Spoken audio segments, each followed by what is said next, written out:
All right. Can you tell us about your background?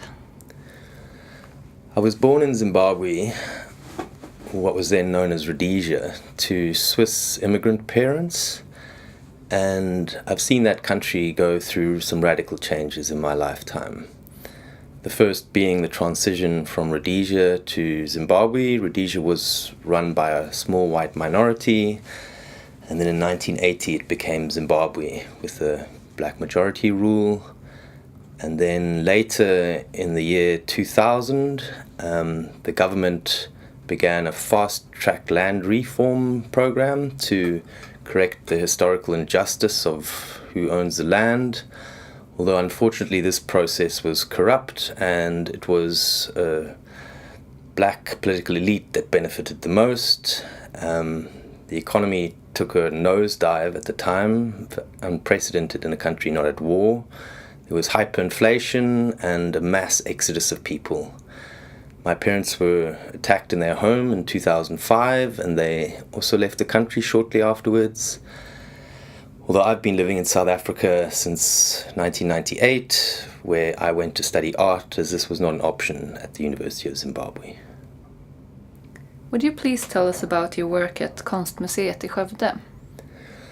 The work that I'm showing here at the Konstmuseet Skövde is the culmination of more than 10 years of work. I work with weaving, so there's a lot of woven paperworks. One of the works being the Rudd Concession, which was the first document that white settlers used to dupe Lobengula into granting them access to Zimbabwe. And other works look at the migration that occurred, the mass exodus of people.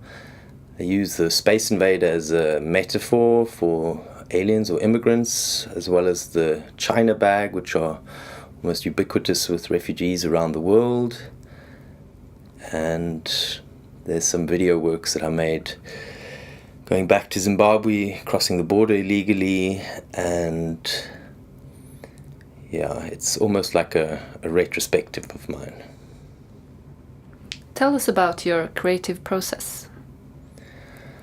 I like to work with popular visual strategies, but also local expressions and ubiquitous turns of phrase.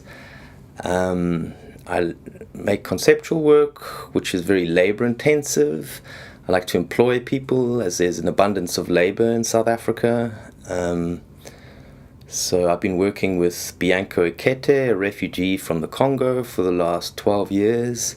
And he's perfected the art of weaving paper works for me, as well as working with Zimbabwean seamstress Sibongile Tete, who sews the China bags into maps, among other things, for me.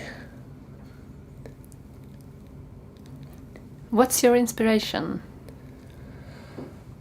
I'm inspired by artists such as Alighiero Boatti and the Arte Povera movement. I've also taken inspiration from a British artist called Seal Floyer, who made a work called Monochrome Till Receipt. I've made my own version of black and white till receipts that are on show.